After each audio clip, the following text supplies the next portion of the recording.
Chers téléspectateurs, bonjour. Un scoop vient de tomber sur nos téléscripteurs. On nous annonce le désir de certaines personnes de vouloir réorganiser une soirée de soutien aux migrants. Car oui, parlons-en. Une manifestation identique avait été organisée il y a 2 ans sur la commune de l'Orme.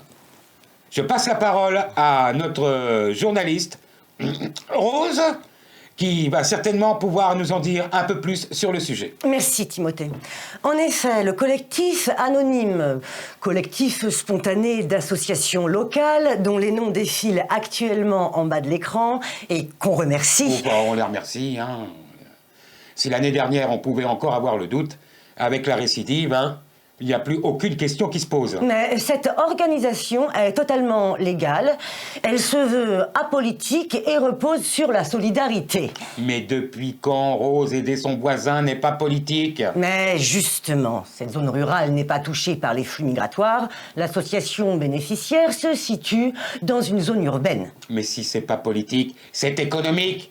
Ils veulent ouvrir une route migratoire à travers le Morvan. Et puis après, la main-d'œuvre bon marché, hein? Et puis, le brassage génétique sur le long terme.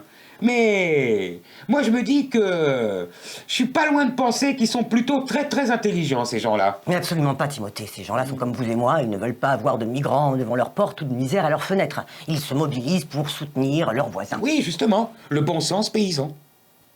Aide ton voisin avant qu'il ne vienne frapper à ta porte. Moi, je vous le dis, ils sont à la pointe du progrès social, ces Morvandiaux. Mais est-ce que vous pensez que l'on pourrait élargir ce bon sens, je ne sais pas, moi, peut-être au niveau national, voire même peut-être mondial, ou peut-être juste vous, peut-être, non? Oh, mon cher Timothée, là, je vous rêvais. Mais il ne faut pas dire ça, Rose. Votre reportage était formidable. Et puis, c'est un peu notre travail, à nous, les journalistes, que de vous rendre un peu l'espoir.